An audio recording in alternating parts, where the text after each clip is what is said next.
我大哥真是这么说的。我没骗你。说白了，你也没想要我猴子腿的命。我知道，您是顾念咱们之前的旧情，可这次不一样。大当家的说了，不是你死，就是我们亡。你们没有为难乡亲们吧？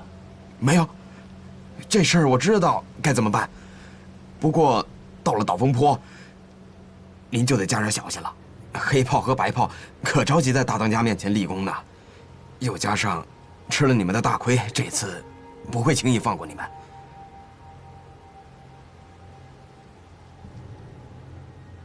二爷，你要是没什么事儿，我先回去了。猴子腿儿，哎，我要你帮我一个忙。二爷，您就饶了我吧。大当家知道我顾念旧情，差点没整死我。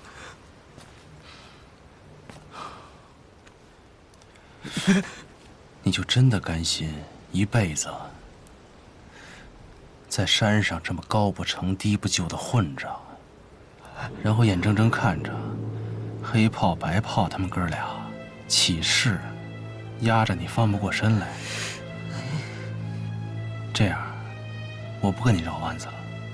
我虽然是找你帮忙，但我也可以帮你的忙。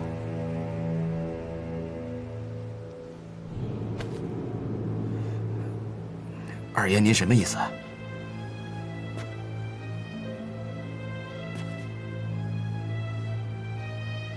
你是真没听明白呀，还是装没听明白呀？我可听说，我大哥正在物色人选。到底会是谁去接管丁老克的蜂蜜沟呢？真的？当然。如果这次黑炮白炮他们哥俩一不小心放走了我们，还让我们捎带手救走了那些乡亲们，你觉得往后我大哥还会这么信任他们哥俩吗？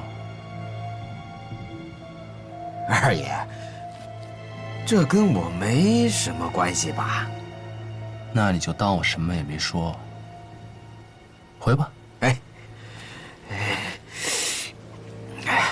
二爷，您再容我想想，成吗？回去，告诉我大哥，手上最好别沾血，就说是我说的。记住了啊！记住了。回啊！老周，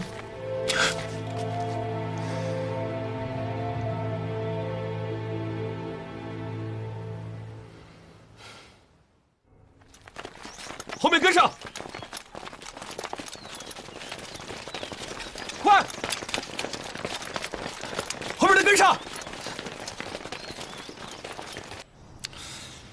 现在也只能先这样了。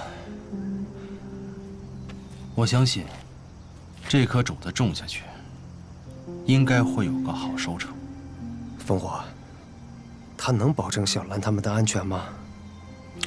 你放心，我在山上，终归还是有点威望的。既然我这么说了，终归他们还是会有所顾忌的。但是想让公安堂退兵的话，光靠用计是不行的。枪杆子底下出政权，咱们还要做好打硬仗的准备。大面红的人呢？关键时刻他哪儿去了？我让他带人去杨公崩失岭了，希望这招围魏救赵可以吸引到公安堂的注意。围魏救赵是谁？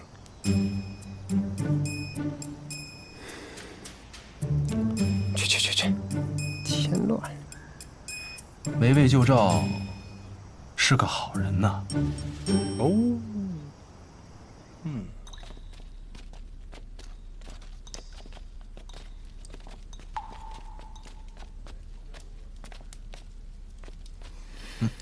狗偷袭，你是男人吗？有种你就放了我们！哼，难道你们共产党搞偷袭，就是天经地义的事儿啊？我们是为了一马川的老百姓，不像你，是为了自己过好日子去祸害别人。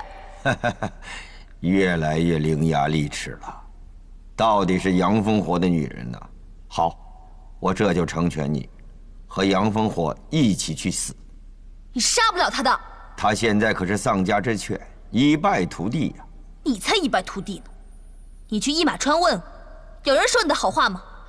就算你杀了烽火哥，他也会永远活在一马川人民的心里，不像你。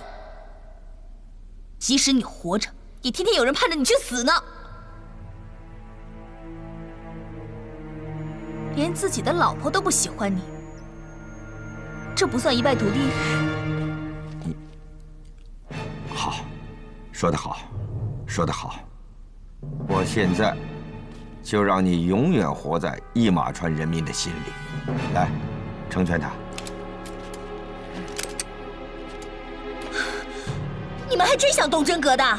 好，那你们干脆就连我一块儿给杀了，省得雪兰姐在黄泉路上没人陪她斗嘴。小兰，连他一起办了，上。万桃。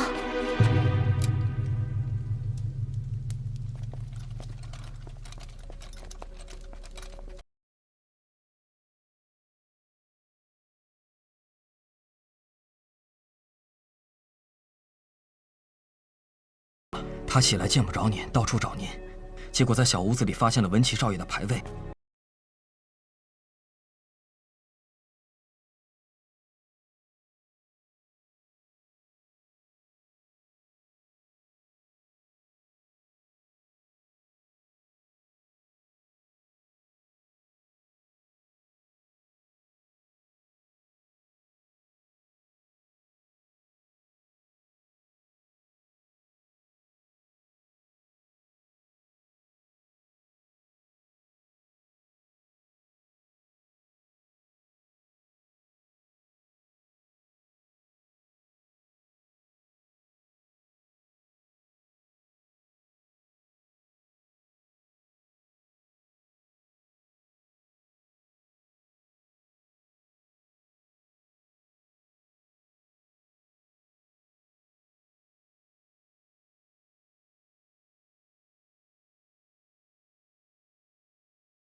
老钟，大胆儿，现在你们去救人吧。放心吧，注意安全。你们小心点儿。放心。好，走。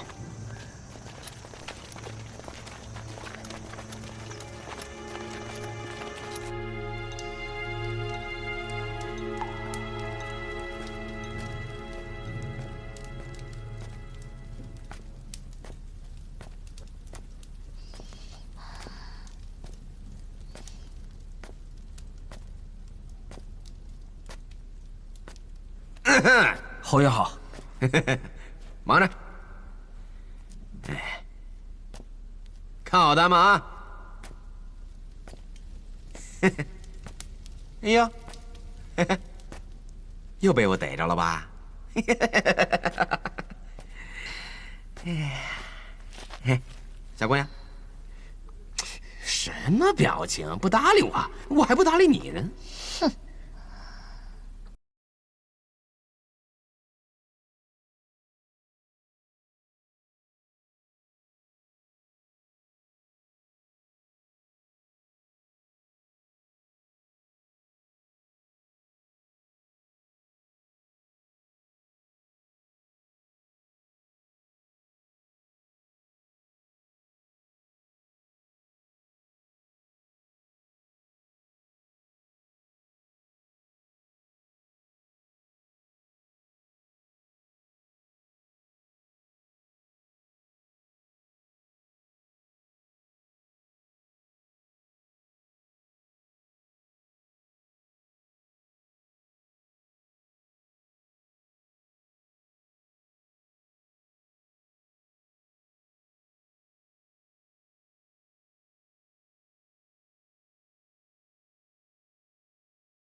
兄弟们，听我说，一定是杨烽火要偷袭我大哥。现在跟我去保护大哥，这帮刁民不管了，反正也跑不了。快点！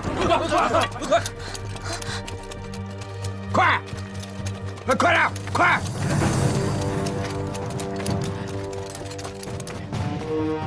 出发。走。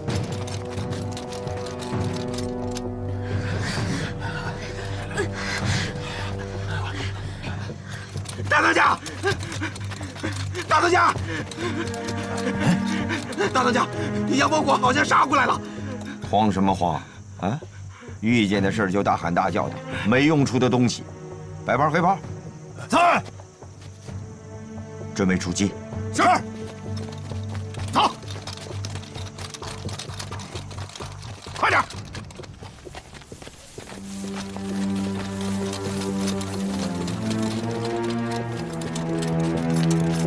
小兰，妹子，周大哥，您没事吧？没事。小心点，慢点，注意安全，小心，走，快！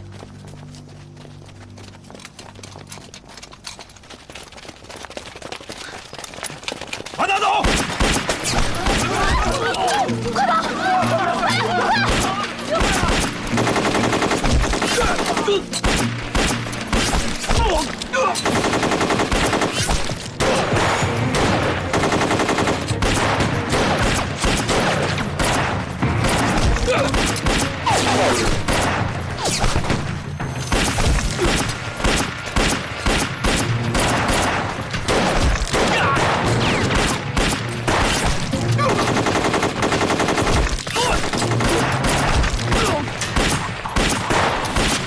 打，使劲打！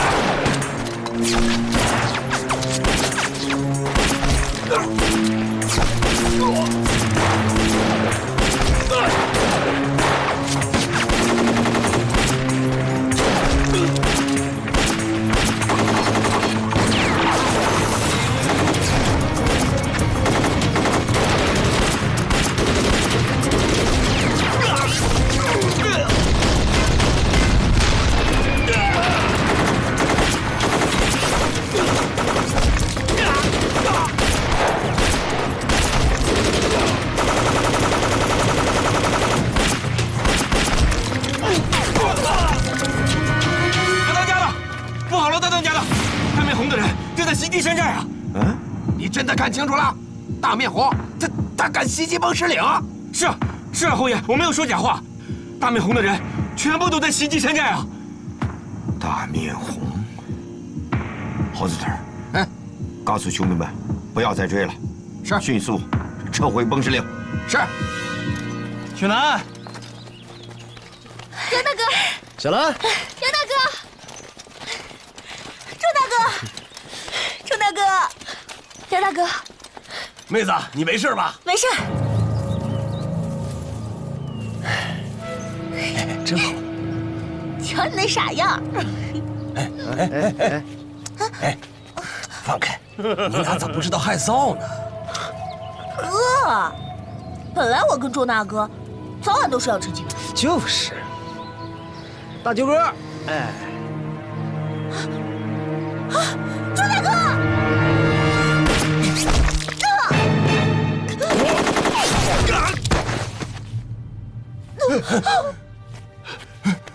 妹子，妹子，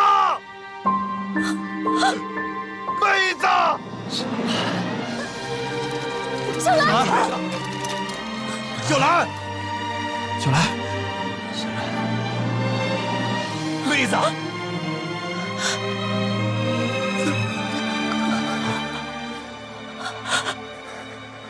妹子，小兰，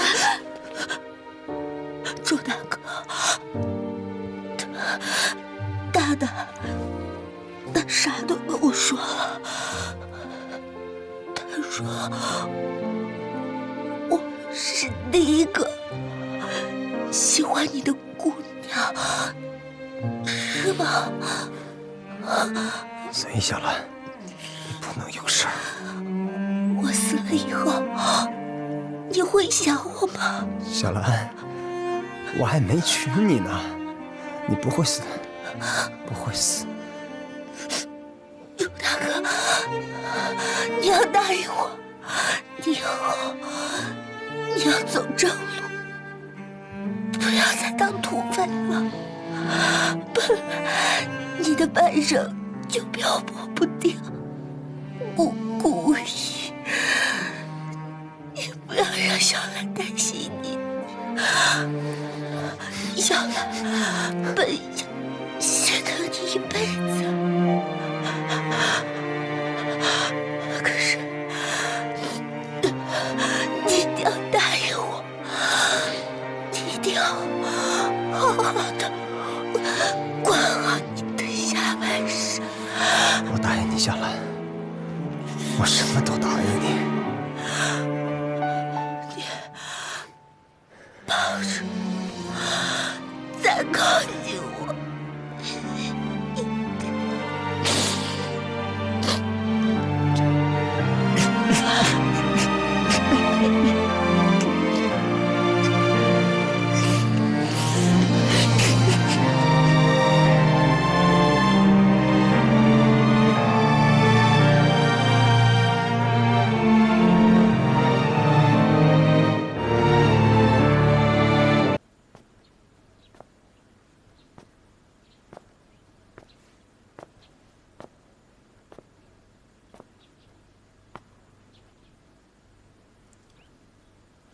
猴子腿儿啊，您没事老站在这儿干什么呀？你老盯着我看，这什么意思呀？你这是？大当家，夫人就这样被杨丰国带走了，这口气你真能忍得了啊？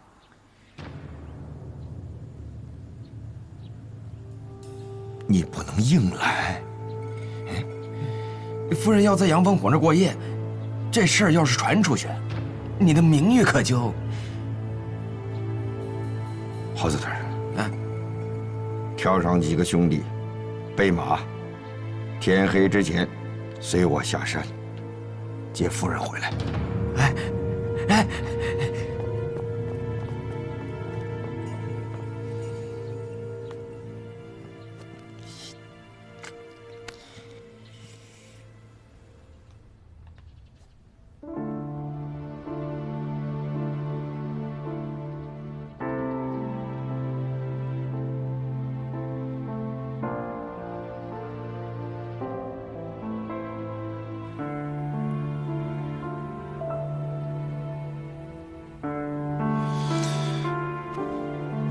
玉荣，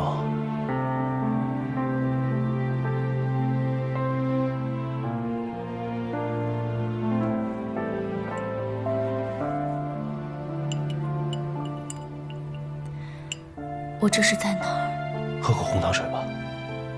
啊，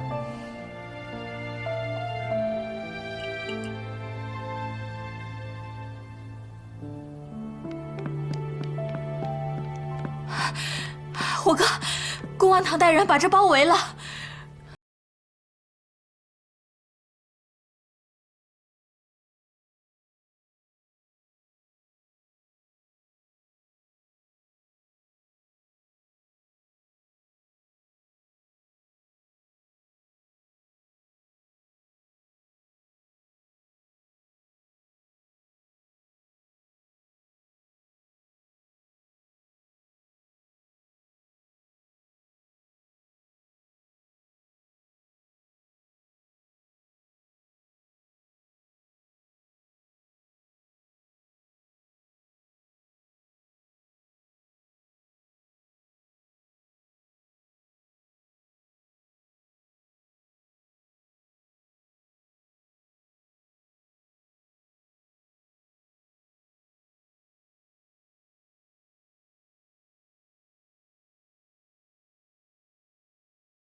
谢谢你，烽火兄弟，谢谢你们来看望小兰。往后你有什么打算？我还能有什么打算？这小兰不在了，我就得替她照顾好小钟。看小钟有什么打算吧，他的打算就是我的打算。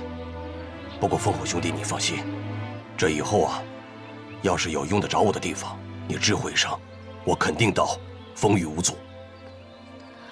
闹开大哥，真是重情重义。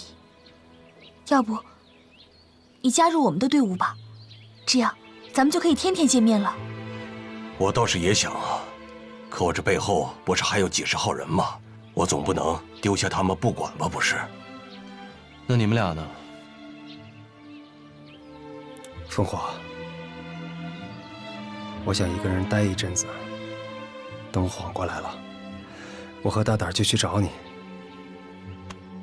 对了，这些日子我算看明白了，公案堂是非杀你不可。从今往后，千万别再顾及那些你所谓的兄弟情谊了。该来的，你躲不掉。守义啊，你看这人比人得死，货比货得扔啊！你看我大哥平时对我啥样的？你说你怎么弄这么个大哥呢？你可咋整啊？你这是，唉。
大哥想你了。咱们哥俩一边并肩，一边对付共产党。可现在，大哥只能一样一样的去做了。哎呦，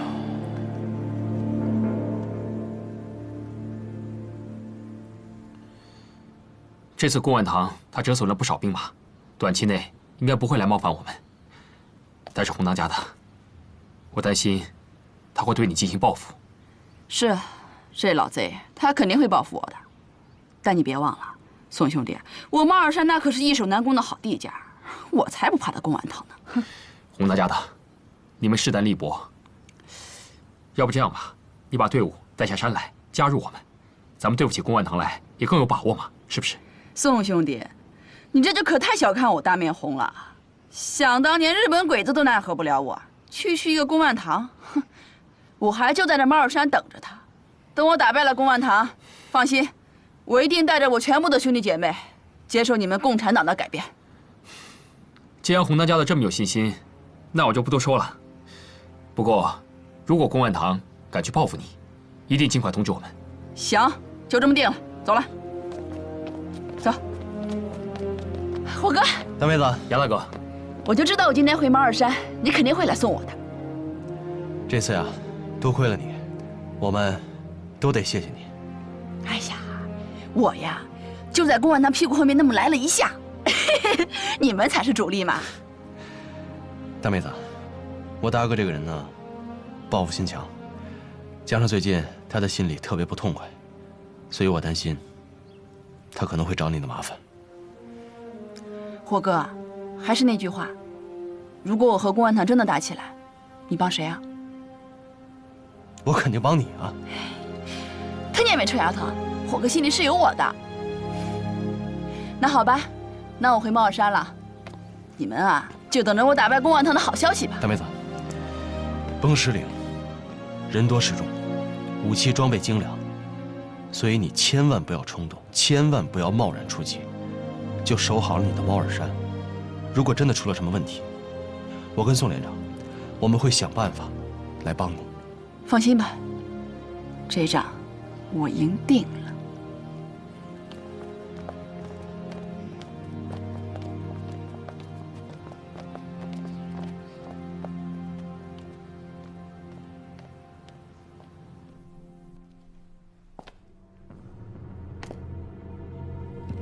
小玉啊，最近共产党有什么动静没有？请特派员放心，兄弟们一刻都没有怠慢。我在问你话呢。杨烽火已经平安回到了宋家屯。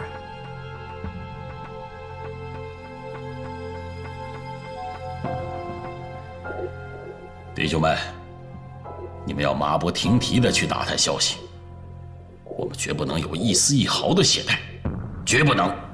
小七，立正！咱们的队伍啊，又壮大了。这次啊，喜鹊同志立下大功，他充分发动了群众。哎，你看，这些商户、猎人，都是身体强壮的汉子，把他们加入到我们的队伍当中，稍加训练，全是个顶个的好兵。向左转。要是杨烽火也能参加咱们的部队，那就好了。向后转。这事儿不能着急，但是迟早的事儿。向右转。下去。什么？也不知道他们用了什么法子，让那些常年在老山林的山户打猎的，连那些流民都开始去当兵了。平常见他们东一个西一个也没注意，可这才多长时间，聚集了不少人呢。这回这共产党算是解了渴了。真没想到，共产党的队伍里还真有高人在背后支招啊。一马川怎么样？那帮刁民嘴上没说什么，可这心……我明白了，明白了。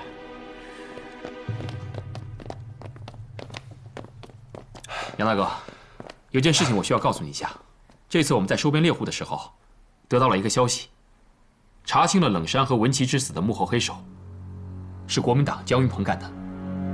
你确定吗？我确定。烽火哥，你别冲动，你千万别上崩石岭。我必须要上山，我得解开这个疙瘩。还解开什么疙瘩呀？这公安堂他早就知道这件事情了。你想想，连猎户都能知道的事情，公安堂在一马川这么多眼线，他怎么可能不知道？他既然知道事实，为什么要瞒着你？这中间的原因，难道你想不明白吗？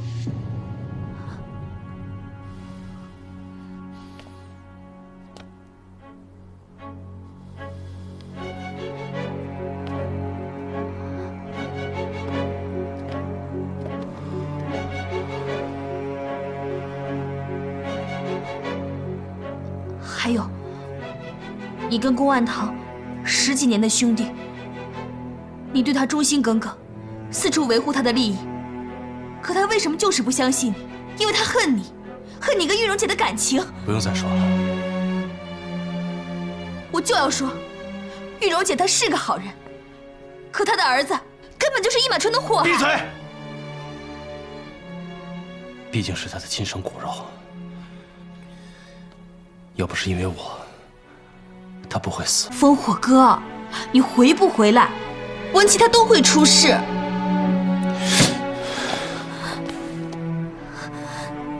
文琪他小小年纪就心狠手辣，他会搅得一马川不得安宁。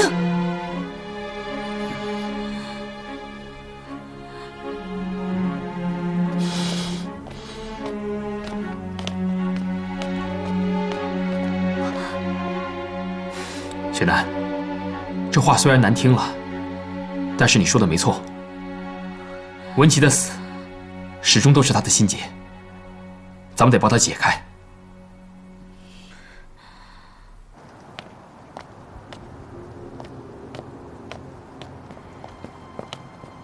大当家的人马已经备齐了，什么时候出发？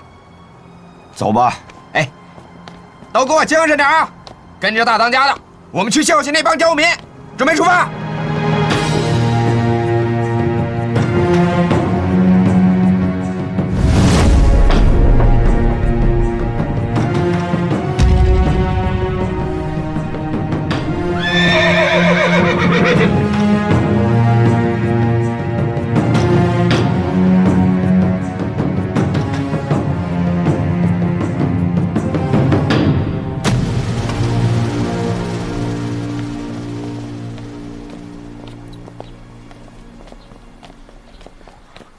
杨大哥，你要去哪儿？一马川，我要回川里看看。之前，公万堂对我们共产党还有所忌惮，二是碍于你的情面，所以他才没有对一马川下手。现在我们已经撤出了一马川，你跟他又翻脸了，而且很多的商户猎人又加入我们。公万堂为了防止民心思变，他肯定会有所行动的。说完了没有？公万堂的土匪有好几百号人，个个都是上过战场、打过仗的。一马川的保民队全是老百姓。杨大哥，我希望你不要冲动，等时机成熟了再说吧。现在说完了吗？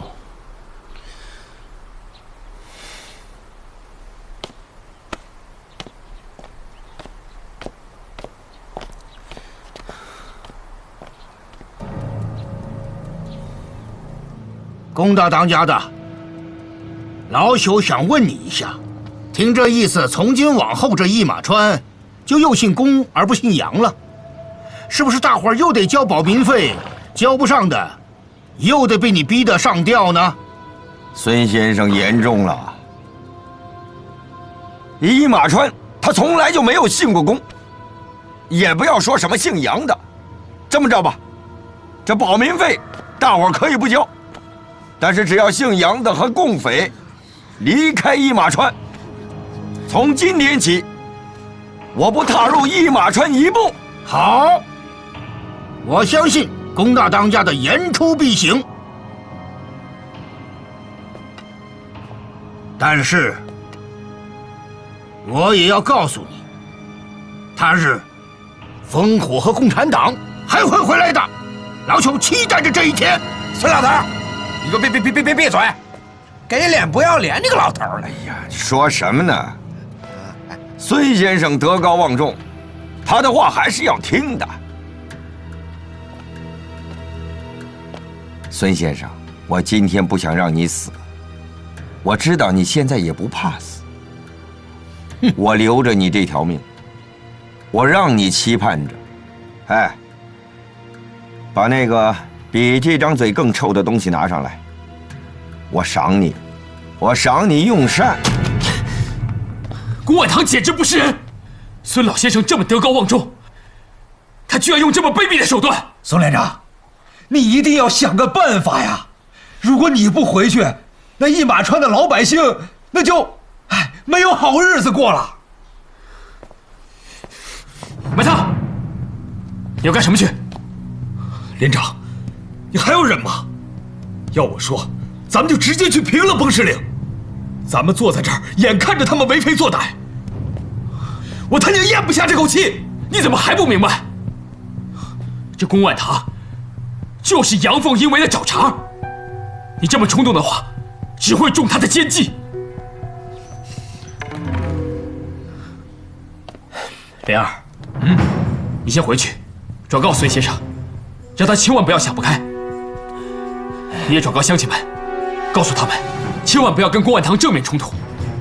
我向你们保证，我们的队伍一定会回去的。是。等一下，我跟你一块儿去。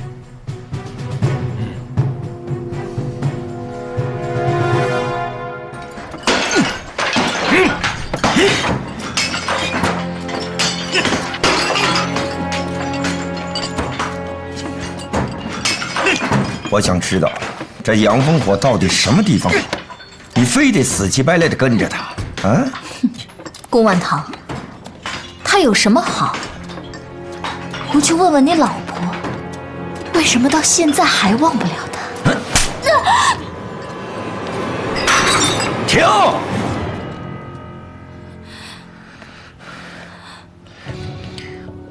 我告诉你，我今儿不想让你死。你去告诉杨烽火，有本事跟我上崩石岭单挑，我跟他一了百了；否则，跟他有关系的人、同情他的人，都得死。停了，别砸了，这都是好酒啊，人家还要做生意呢。撤！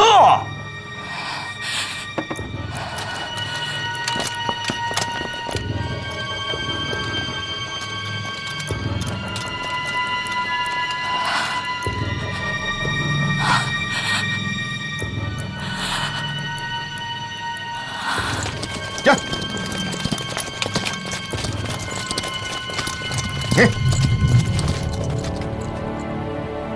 大当家的，我不喜欢这个地方，想想办法把它给我弄干净了。来，驾！兄弟们，把这儿点了，烧干净了。是。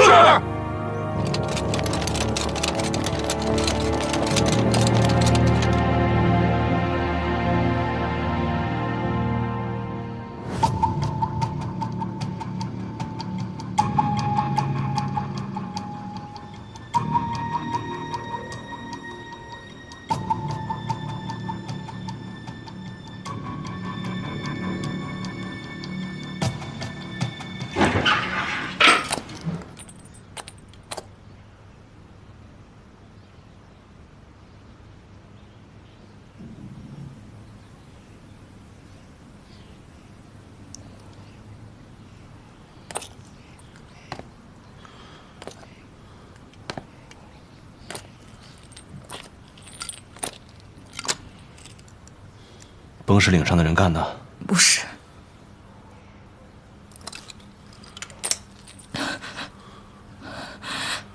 谁打的你？我自己不小心弄的。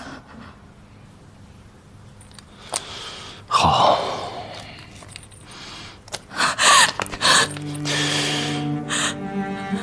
你终于回来了，我不要你离开我。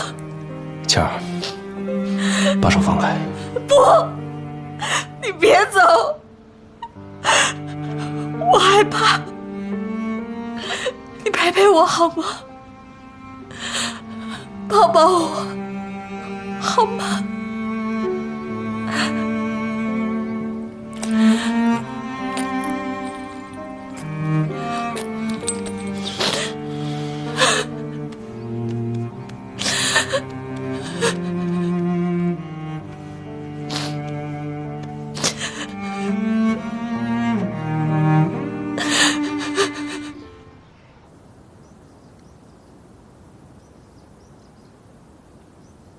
我的话你听明白了没有？明白。只要二当家一天不跟大当家低头，咱们对一马川的进攻就不会停止。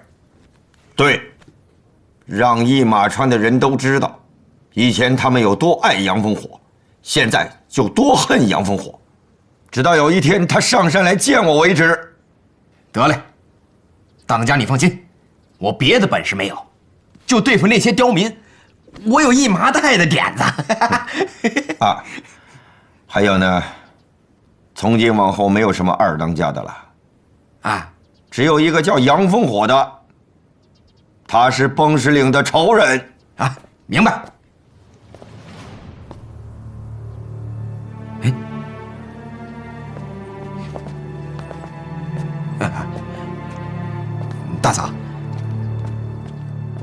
什么仇人啊？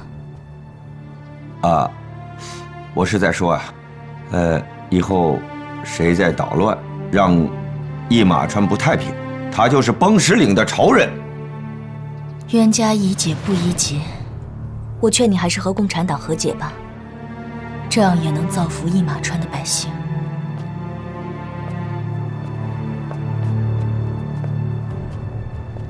放心吧，我自有分寸。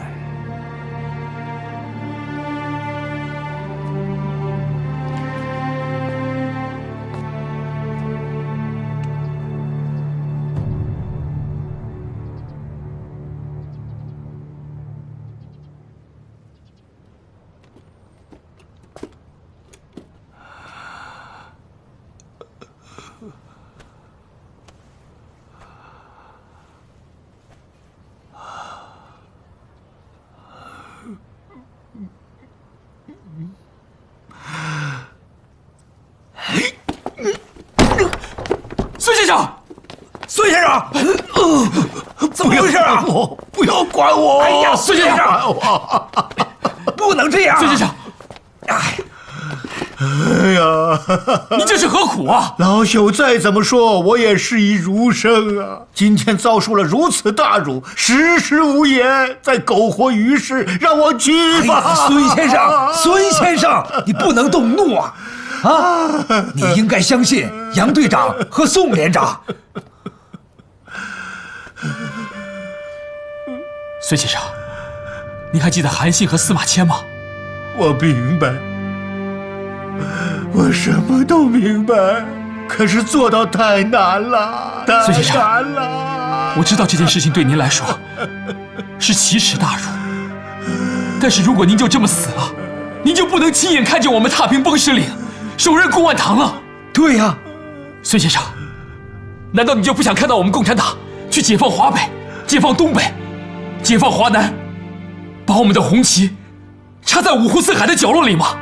等到真的胜利的那一天，您就不想和一马川的百姓一样，走上街去，敲锣打鼓，迎接一个新的中国吗？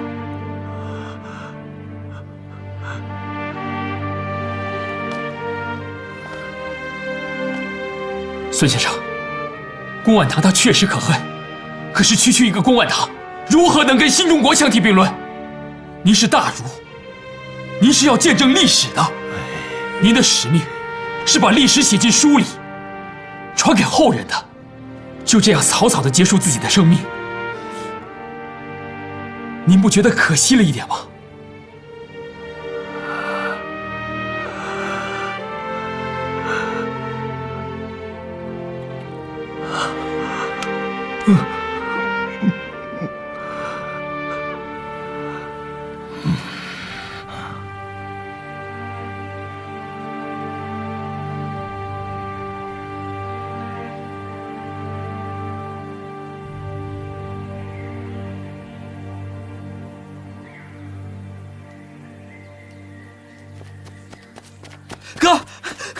哥，出事了！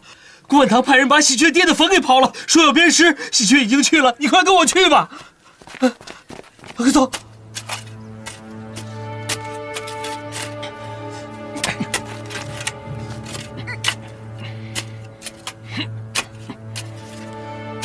加把劲儿，兄弟！加把劲儿！别动！哎，再动我杀了你！知道是谁爹的坟吗？小姑娘长得挺水灵啊，长得真不错。别过来啊！我开枪了啊！你还往这儿开，小妞儿，来呀，往这儿开！放开我！放开我！王八蛋！放开我！不要脸！放开！小妞儿，畜生！放开我！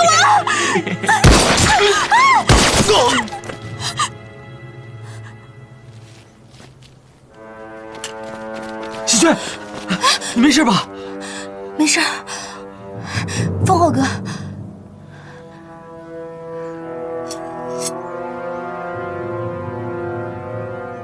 王八蛋，去死吧你！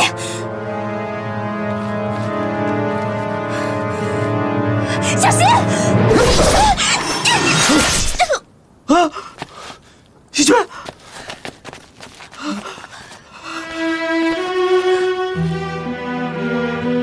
喜鹊！残缺，我答应，我答应，我答应你，我答应你。喜鹊，喜鹊，喜鹊，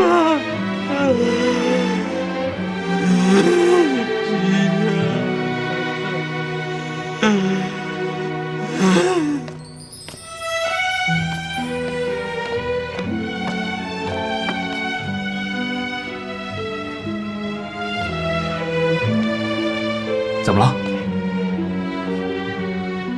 喜鹊同志牺牲了，都怪我不好，让小财神钻了空子。喜鹊为了救小能耐，才牺牲的。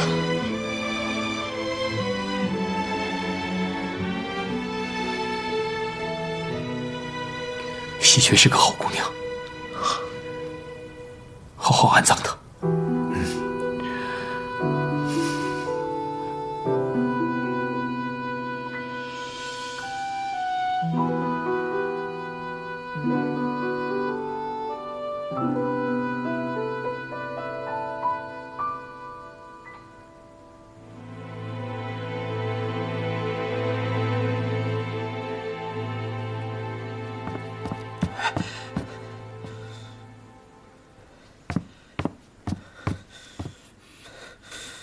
哥，你同意也好，不同意也罢，我要参加共产党，干掉公安堂，灭了崩石岭。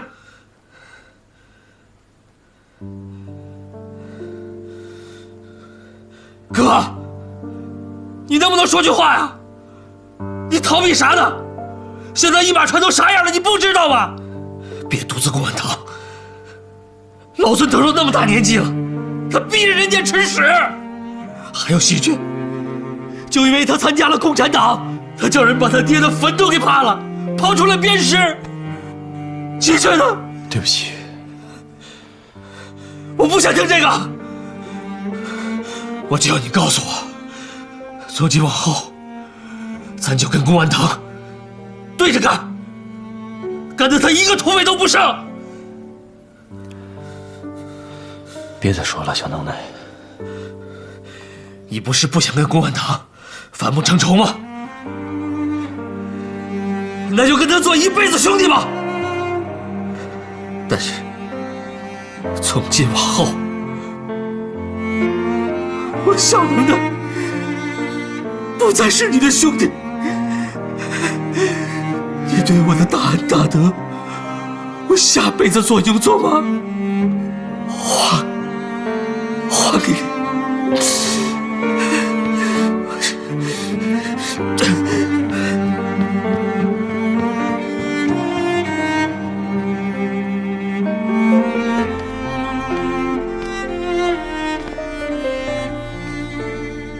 我决定了，从今往后，我跟你们一起，我要灭了崩石岭。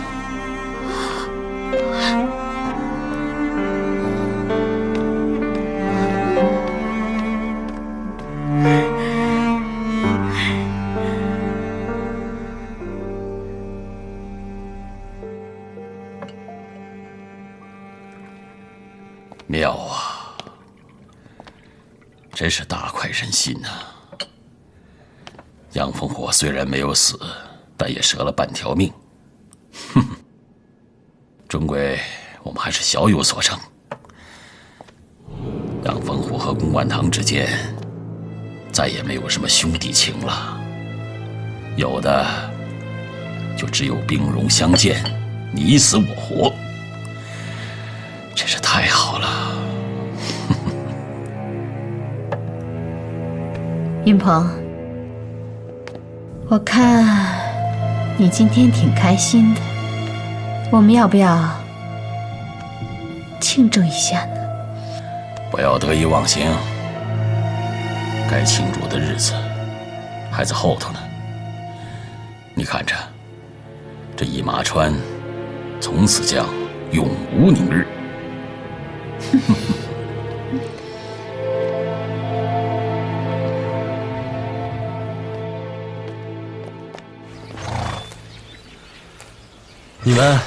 你们在这儿先等等我，我上趟猫耳山，去找一下大面红。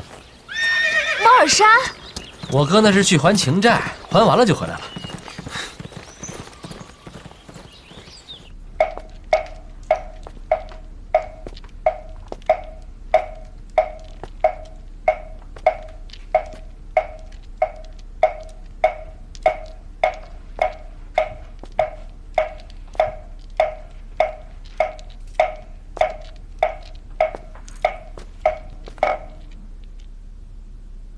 累了就歇会儿啊。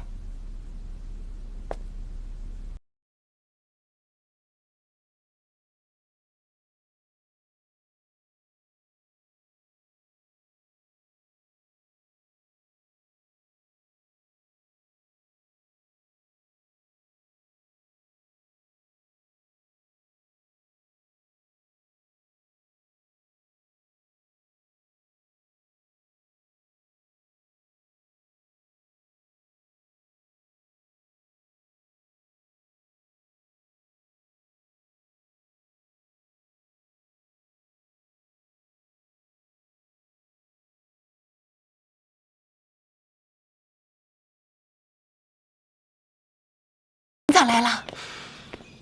听我的，带着你的人撤离猫耳山，只有这样，你山上的兄弟才有可能保全他们的性命。好，我听你的。3天以后，我带弟兄们下山，投奔共产党去。3天以后啊，我来接你。走啊。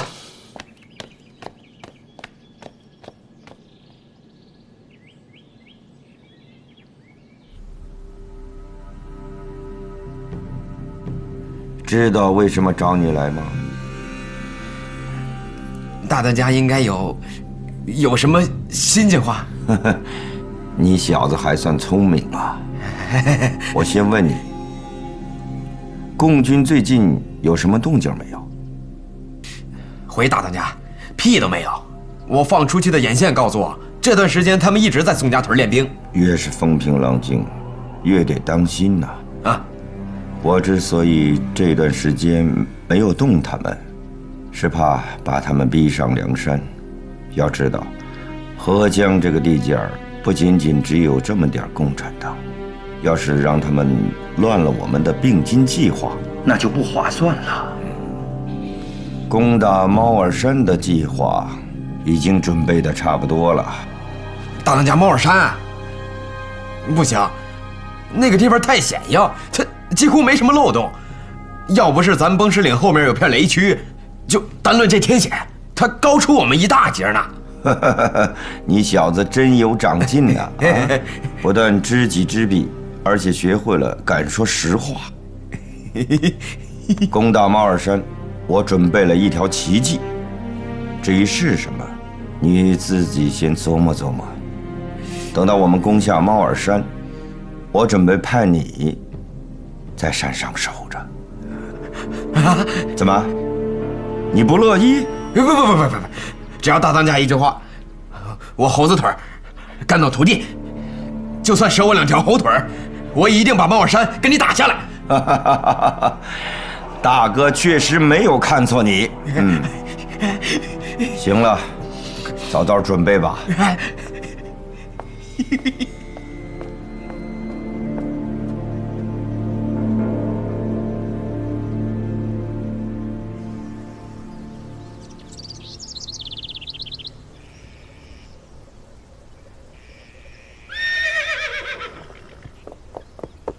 杨总说好了，大面红答应3天以后下山接受你们的改编。真的，太好了，多谢杨大哥。用不着客气，这其实也是为了他们自己好。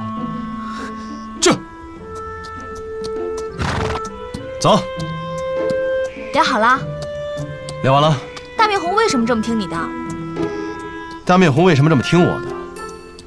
你就别问了。我想问，我不想说，说了你也不会想知道，明白吗？我就是想知道。我说出来的这个答案一定是你不想知道的。我真想知道。你真想知道？想知道。因为他喜欢我，因为大面虎喜欢我，所以我说了让他下山他就下山，我说了让他投诚他就投诚。高兴了？我还告诉你，我答应大面红，只要他下山，我就娶她。满意了吗？这。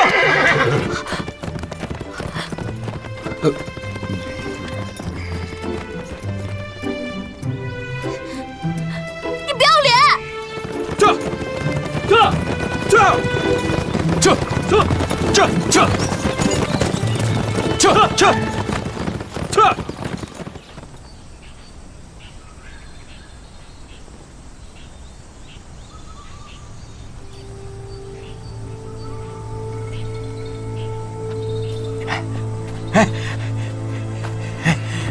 大当家，人都派出去了，都派出去了。以后只要锅盔店和蜂蜜沟有一点风吹草动，都逃不过咱们的眼睛。他日和共产党作战，这2座山是最大的隐患，一定要赶在共产党招安他们之前拿下他们。好，就这么办吧。是。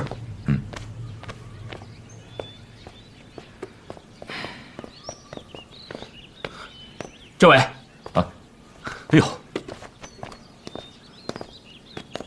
哈，欢迎欢迎啊！你好，严烽火同志，上次的伯利之行让我好生怀念呐。怎么样，伤得好了吧？好了，来看看我们沙盘，提提意见。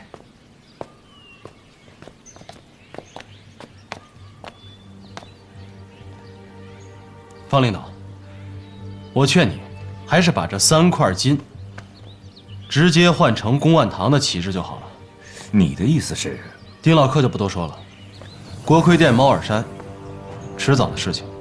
公万堂这个人深谋远虑，他早就想要吞并这几块金。他呢，又不喜欢硬攻硬打。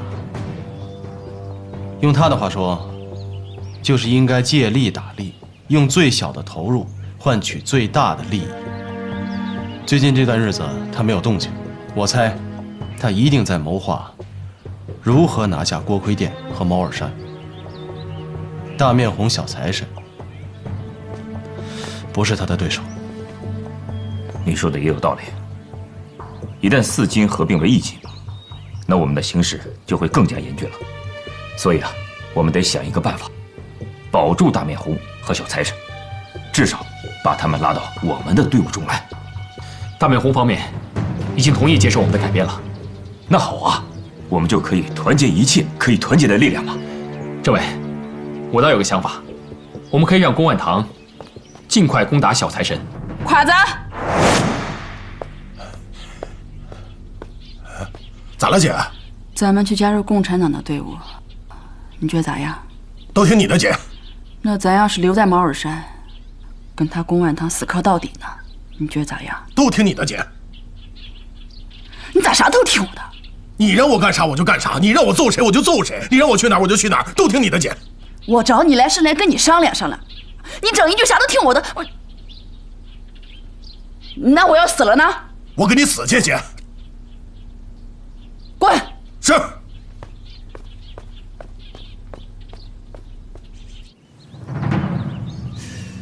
可那样一来，我们的代价会不会太大了点儿？你要知道，公万堂一旦完成了4金合并，无论我们攻打4块中的哪一块，都将遭到他们坚决的抵抗。且不说这4块地方各具天险，易守难攻，更何况他们成一个犄角之势，就像一把钳子，紧紧地钳着我们。只要他稍一用力，我们就会分崩离析。那样的话，代价是不可估量的。可是，如果公万堂真的拿下这4个地方之后，他的兵力势必分散，咱们就有可能逐个击破。那对于促使公万堂尽快出兵锅盔店，你们有什么具体的想法吗？在没有对猫耳山动手之前，还有一件更重要的事情要去做。大当家的，你尽管吩咐。老三和文琪的死，就是那个特派员江云鹏干的。你给我把他找着，我要亲手宰了他。明白。哎，大当家，咱现在是党国的人，这样做会不会？怕什么？没关系，啊，死一个特派员，他们还会派另一个特派员来的，啊。现在党国很器重我，拿我当枪使。好啊，那我就先管他们多要些子弹进来。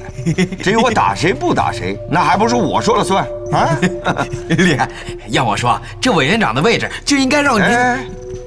别胡说，把自己这事情做好，去吧。哎，那我去了。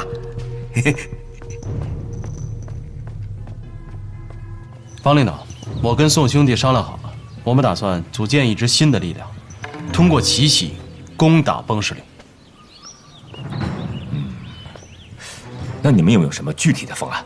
锅盔店和崩石岭之间有一条捷径，我们想通过锅盔店绕过崩石岭后山的地雷区，进攻崩石岭。好，那关于促使公安堂尽快进攻锅盔店，你们怎么想的？挑动小财神，主动攻打崩石岭。好，那就这么办。宋毅同志，从今天开始，你就和杨方火同志一起实施破敌方案。是。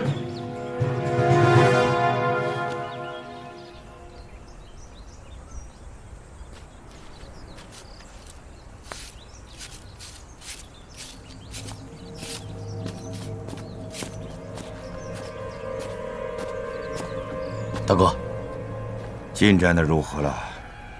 本来今天能完成，可前面有一处塌方了。当年日本人呢，到处开采，到处挖矿，给咱们留下不少麻烦。不过再有2天时间，我保证完成。老四啊，这段日子把你留在这荒郊野外，辛苦了。马尔山易守难攻，远胜过咱们崩石岭。我得保证兄弟们的性命。只有让你在这儿坚守了，这条甬道一旦成功，拿下帽儿山，不费吹灰之力。待事成之日，大哥记你头功一件。大哥，老四不苦，只要能助大哥您一臂之力，老四万死不辞。哎，什么死不死的？一旦并金成功，整个一马川就是咱们的铜墙铁壁。到那个时候，你就回到大哥的身边吧，苦日子就算是熬到头了。谢大哥。去吧。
不知道为什么，我心里头慌兮兮的。我得上趟莫尔山。哎，四爷，四爷，您还活着？猴子腿儿，闲话少说。啊！你为崩师令建功立业的时候到了。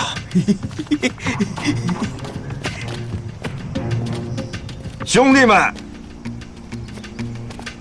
拿下猫耳山，你们有没有信心？有。老四，大哥，这么多年了，大哥我是迫不及待了，带我去看看吧。好，请。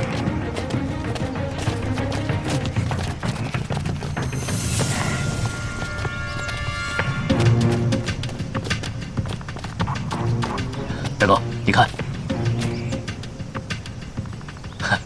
老四，你能确定洞的那头就是猫耳山的后山？哎呀，大哥，我确定。好，兄弟们，拿下猫耳山，只许成功，不许失败。出发！出发！出发！快！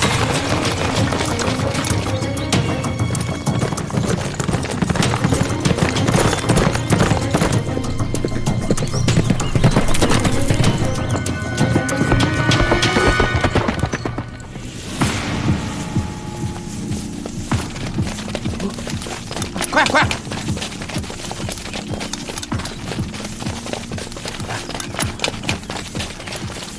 猴子，这是毛二山的后部，前后有明暗哨2组，你去把他们干掉，然后咱们再发起突击，打他们一个措手不及。我去啊！你去。哎，哎，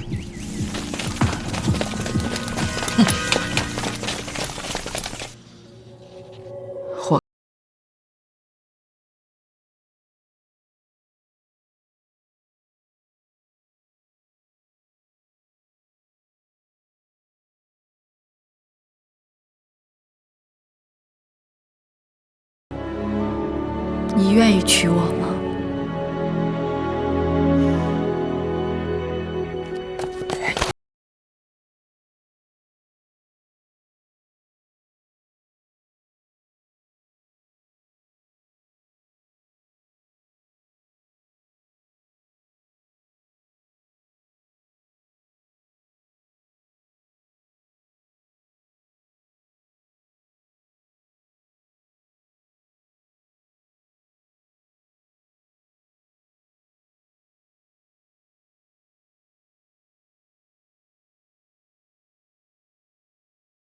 听明白了吗？华爷放心，